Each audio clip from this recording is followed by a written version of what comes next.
Yo guys, Grim here, and it's day 3 now. Day two's just gone. So basically, I had some pretty crazy RNG. I'll go over it real quickly, try and get you updated with what everything that happened to me. So number one, we got some Insanity gloves. We rolled it pretty well. It's got life on it and quite a lot of energy shield. Number two, we got a Alchemist Quicksilver Flask of Adrenaline, which is insane.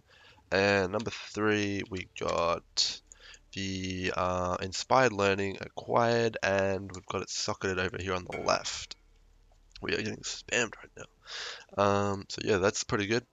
Another thing we got was also this helmet, Light Poacher.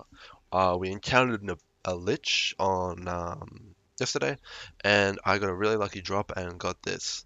Quick story about this. So I got it, I tried it out, I showed my friend, and it was insane. And he headed over to Zizarin's stream and told him how insane it was.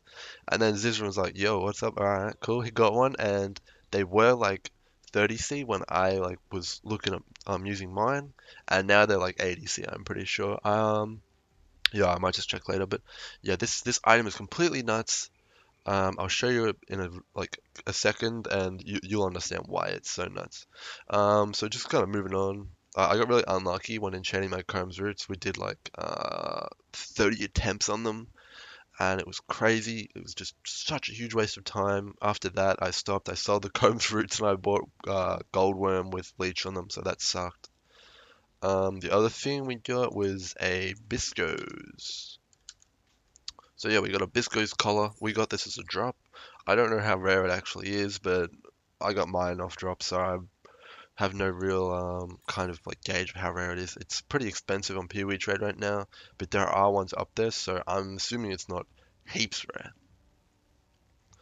So just continuing on, we've got our Lionized Vision. We happen to get it to be 5 off color, which is really strong. We used the Varici method to get this.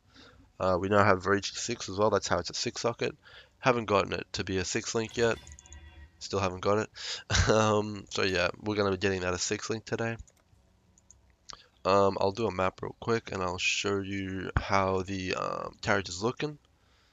What can we do here? Let's find a map real quick. We'll do a shaped strand. Jump in here.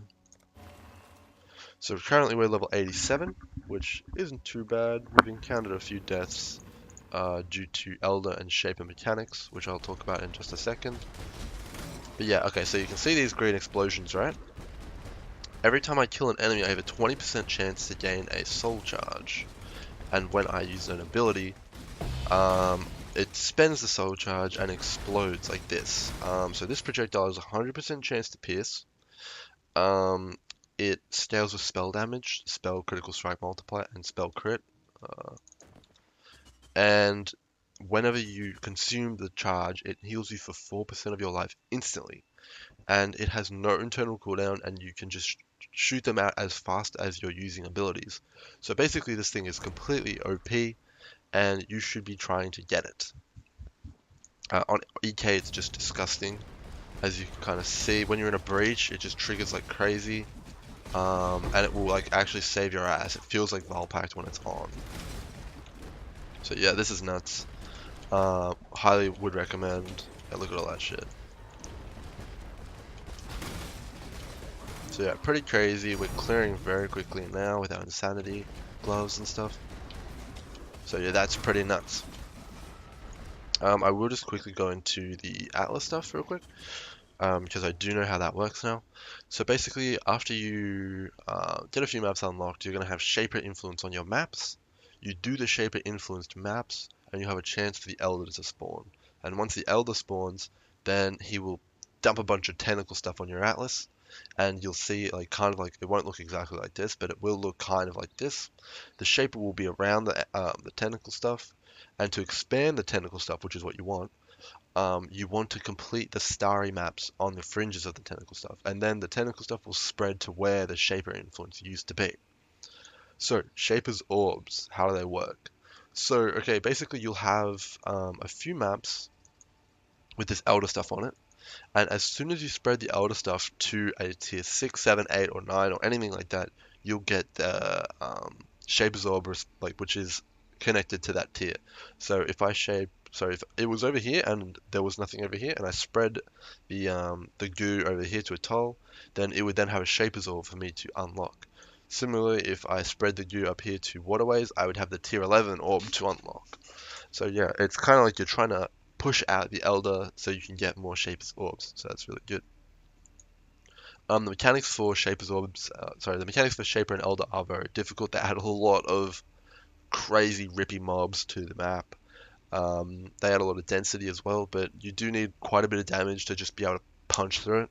Specifically, the Elder puts portals on some of the maps, and the portals have a shitload of HP. Like, no joke. So yeah, I'll talk quickly about how the Lich was.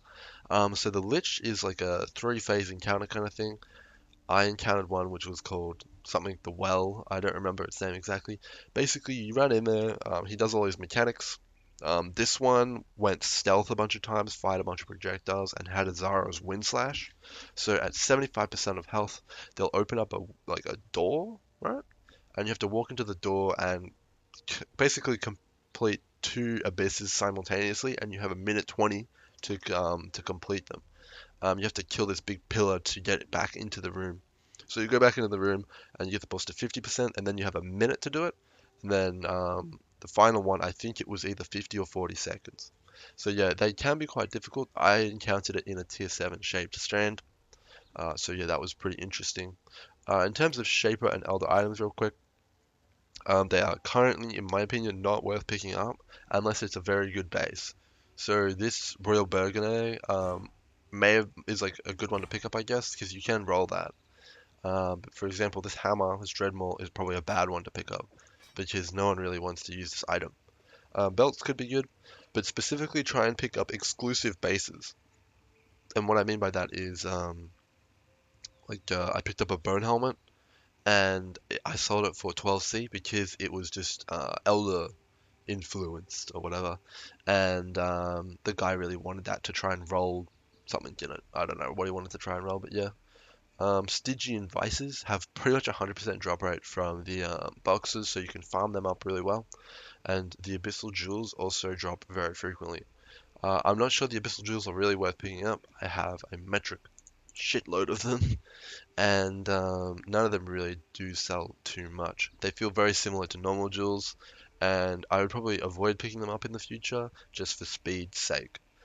You can just head over to PoE Trade and get exactly what you want anyway. So yeah, that's going to be my day 2. Day 3 is going to involve me 6-linking my chest piece, and also acquiring Vessel of Vinctar, a second Inspired Learning, and trying to just fill out my life right now because it's a little bit low. I've also got to finish off shaping my atlas, which I'll be doing today, and then I'll be able to update my spreadsheet for you guys. So yeah, hopefully you guys enjoyed the video, and I will see you guys tomorrow and get some really good RNG because it seems like it's going pretty well. Good luck, guys, and I'll see you guys tomorrow.